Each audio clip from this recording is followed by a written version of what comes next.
Bismillahirrahmanirrahim. Assalamualaikum warahmatullahi wabarakatuh. Hai, nama saya Eleanor Syafita binti Fabarudi dan nombor mesin ialah 20210293.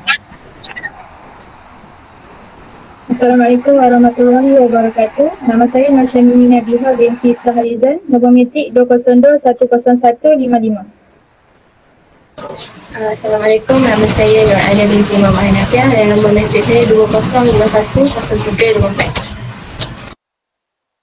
Assalamualaikum, my name is Nur Izzah binti Ahmad and then my metric number is 2021080. Assalamualaikum. My name is Nur Hidayah binti Romli. My number matrix 20210214. Okey, baiklah. Sekarang kami akan membentangkan tentang jurnal 5 iaitu yang bertajuk halal kriteria berbanding dengan penyembelihan konvensional.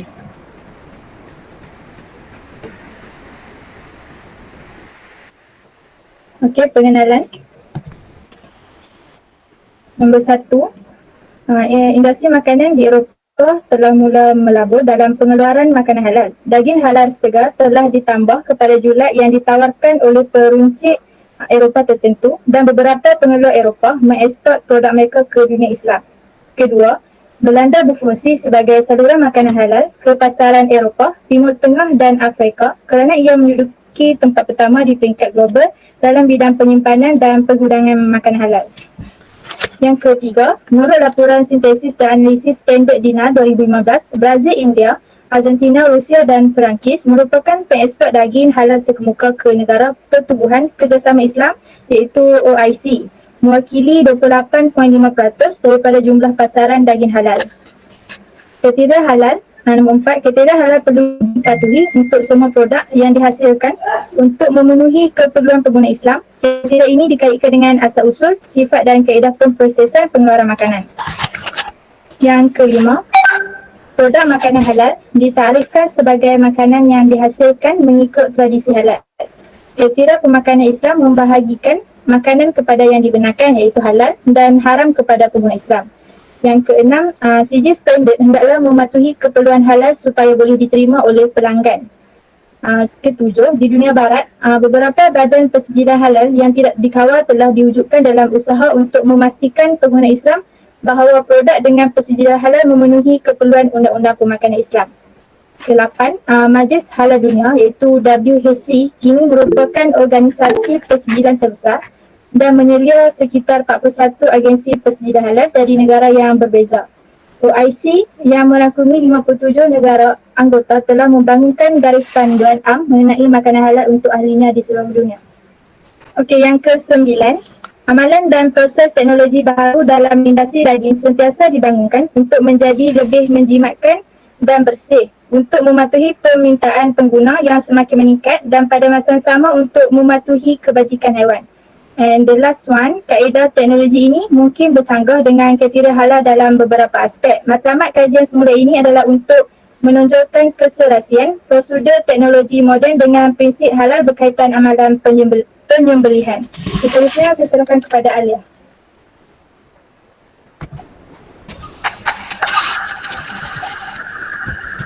Puasa binatang sembelihan. Yang pertama, Undang-Undang Syariah Islam. Undang-Undang Syariah Islam lebih suka haiwan diberi makan dengan baik dengan menyediakan akses percuma kepada makanan dan praprasa formal. Contohnya, haiwan sembelihan yang datang lebih 12 jam perlu diberi makanan. Yang kedua, tempoh maksimum berpuasa, memberi makan dan perjalanan untuk spesies haiwan yang berbeza diberikan dalam peraturan majlis.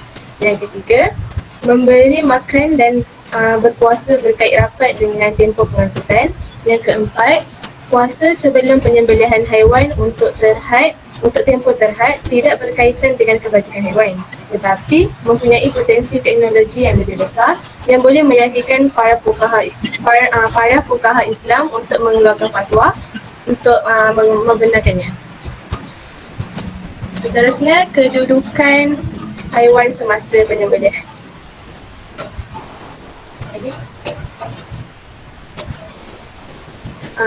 Ketetapan pemotongan boleh terjejas secara negatif semasa penyembelihan halal jika haiwan pendek atau gelisah dengan sekatan. Next.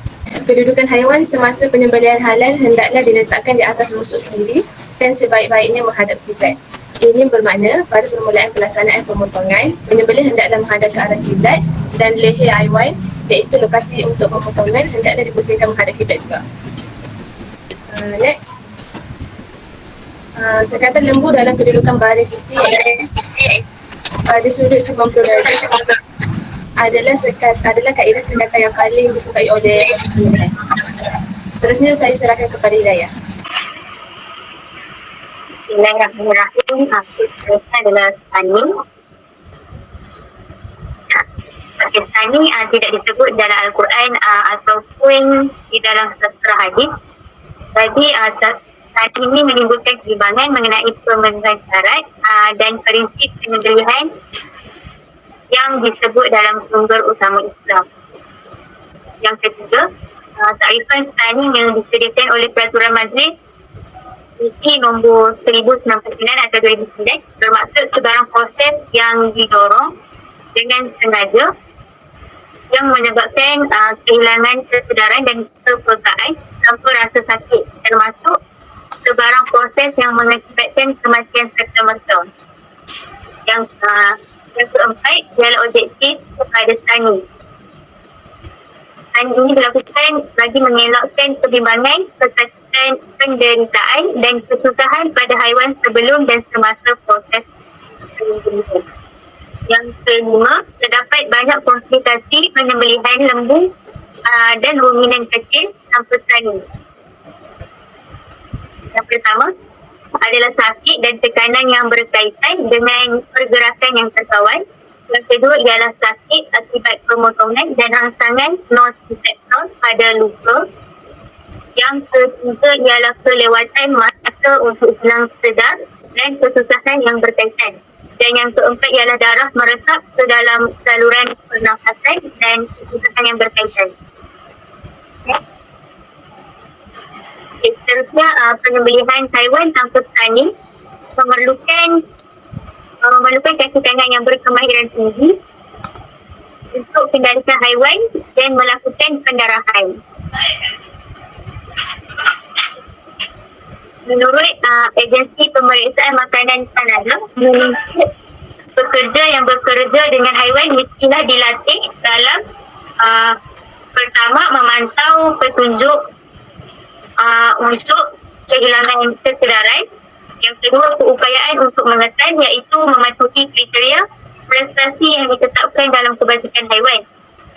Bahawa kehilangan kesedaran tidak dicapai semasa pendarahan. Seterusnya, pelaksanaan tindakan pembetulan jika berlaku penyelewengan untuk mengelakkan penderitaan kepada haiwan tersebut. Yang ke-8, terdapat perbezaan di kalangan umat Islam mengenai keboleh terimaan amalan Sani sebelum penyembelihan. Iaitu dia diterima di negara tertentu seperti Malaysia tetapi tidak diterima di Pakistan.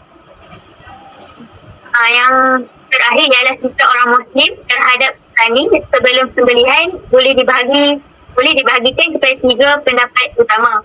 Yang pertama ialah penerimaan dengan syarat tertentu iaitu reversible Sani. Yang kedua ialah penolakan kerana ia tidak sesuai dengan syariat agama dan melakukan pendarahan yang tidak mencukupi apabila melakukan Sani.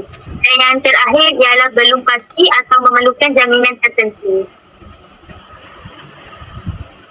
Seterusnya saya serahkan kepada presenter seterusnya. Thank you, Daya. Okay, right here I was in charge for the parts of the location of cutting incision during slaughter. Next. Okay, right here I was list down about 4 main points for this section.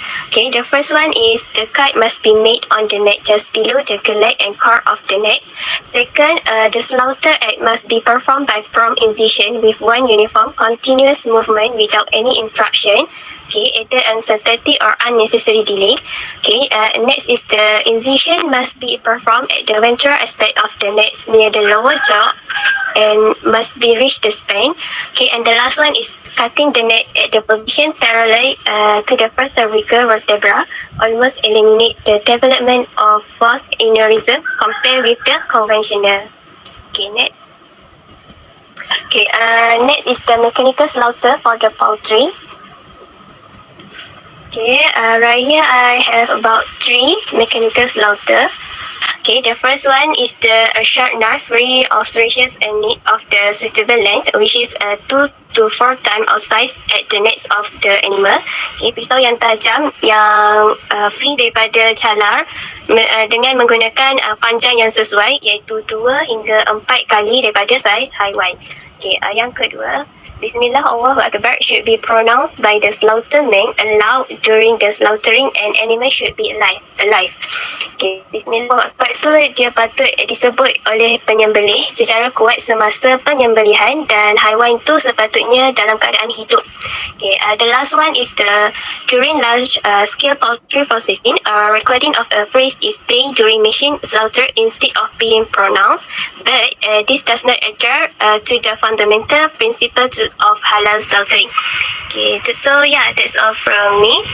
I will proceed to the Shah. Okay, saya akan sambung untuk bahagian conclusion. Okay, secara overall untuk conclusion ni kita boleh tengok kita dapat membezakan penyembelihan secara yang halal iaitu secara Islam dan secara konvensional tu secara barat lah. Okay, kalau kita tengok kalau secara Islam ni dia lebih teratur, lebih selamat dan dia tidak menyiksakan haiwan. Untuk yang barat punya style, dia macam ada juga style yang jadi dia menyiksakan, dan dia juga ada macam Dayah cerita tadi pasal stunning, dia boleh menyebabkan darah haiwan tu dia keluar dia cara yang tidak baik lah kan, cara yang dia mengalir tu dia tak terus keluar macam tu kan. Kalau yang halal punya dia, kalau kita pernah buat amalan sembelihan, kita tengok darah tu dia keluar cepat. Okay. Kemudian dan disebabkan kenapa wujudnya konvensional proses ni, penyembelihan secara konvensional ni, sebab zaman sekarang ni populasi orang Islam, umat Islam dia dah makin bertambah, so dia punya permintaan daging tu dia semakin bertambah lah. So that's why lah wujudnya stunning ni. Tapi stunning ni dia tak ada di Malaysia, dan jarang lah nak jumpa kan, sebab dia punya proses ni pun kita masih ragu-ragu lagi lah kan, sebab kalau stunning ni dia boleh menyebabkan, boleh jadi haiwan ni mati dulu sebelum kita nak sembelih. Okay, so stunning ni dia hanya berlaku di luar negara sahaja, contohnya macam di Australia. Australia ni dia macam satu lubuk haiwan lembu yang paling banyak lah, dan diorang merupakan pengedar utama lembu. Dan sebelum nak ekspor ke negara-negara lain, diorang kena pastikan jugalah sama ada halal ataupun tidak. Okay, ni secara conclusion untuk semua ni. Okay, seterusnya kita ke bahagian reference dan appendix. Okay, ini reference dan appendix ni, inilah gambaran rajah sembelihan secara Islam. Kita potong daripada salur pernafasan, tengah ni pernafasan, dan belakang salur pernafasan tu ada salur makanan tu marik, dan ada tepi dia ada saluran darah. Itu sunat untuk dipotong, dan kita kena pastikan yang potong tu dulu ialah halkum dan marik. Okay, inilah dia punya contoh gambaran, dan kena menghadap kiblat. Okay. Okay, seterusnya ke bahagian Q&A section. Okay, so soalan yang pertama, according to what my group had been present earlier, why conventional structural technology also need to fulfill the halal criteria? Maksud dia mengikut kumpulan yang saya tadi dah present, kenapa teknologi penyembelihan konvensional ni juga perlu memenuhi? Ada nak jawab? Presenter. Okay, is to make sure that the meat from the slaughtering can be classification as the halal meat. Okay, the meaning of halal meat is free from antibiotic, growth hormone, antibiotic and preservative. Okay, all these things can otherwise affect human body and can make them ill. Okay, animal kill by not include the halal criteria might contain E. coli, poisoning, bacteria and other harmful and filthy substances. Okay, thank you Izan. Okay, maksud dia kat sini, kenapa teknologi penyembelihan konvensional ni dia perlu memenuhi kriteria halal, sebab untuk memastikan bahawa daging daripada penyembelihan itu dia boleh diklasifikasikan sebagai daging yang halal. Okay, dan maksud daging halal ni adalah bebas daripada antibiotik, hormon pertumbuhan dan pengawet. Semua ini perkara boleh memberi kesan buruk kepada tubuh manusia dan boleh menyebabkan mereka sakit. Okay, haiwan yang dibunuh dengan tidak memasukkan kriteria halal mungkin mengandungi E. coli, keracunan, bakteria dan bahan berbahaya dan kotor yang lain. Okey. Saya ada tengok satu video ni, untuk penyembelih, diorang kena pakai sarung tangan. Sebab apa? Sebab diorang nak mengelakkan adanya bakteria E. coli ni. Okey. E. coli ni ialah bakteria daripada haiwan tersebut. Okay, so that's why lah penyembelih diorang kena pakai sarung tangan supaya diorang punya, sebab dekat tangan kita ni pun ada bakteria kan, so dia tak naklah bercampur dengan bakteria dengan haiwan tu, supaya nak mengelakkan daripada manusia sakit. Okay. Okay, soalan yang kedua, in your opinion, is it halal criteria is important towards the conventional structural technology? Maksudnya, pada pendapat anda, adakah kriteria halal itu penting ke arah teknologi penyembelihan konvensional? Okay, siapa nak jawab? Yes, because halal criteria in Islamic slaughter demands that the blood is totally depleted from the corpse, resulting in better and fresher meat free from bacteria. In addition, as the meat is not stressed, it is free from fear toxic, which result in softer meat which is free from radicals which are released when animals are under stress. Okay, terima kasih. Ya, okay, so maksud dia, teknologi ni sangat penting untuk ikut ke arah kriteria halal, sebab kriteria halal ni dalam penyembelihan Islam menuntut bahawa darah benar-benar habis dari binatang. Okay, menghasilkan lebih baik dan lebih segar dia punya daging, bebas daripada bakteria. Okay, sebagai tambahan, kerana daging tidak ditekankan, ia bebas daripada toksin tekut yang menghasilkan daging yang lebih lembut yang bebas daripada radikal yang dikeluarkan apabila haiwan mengalami tekanan.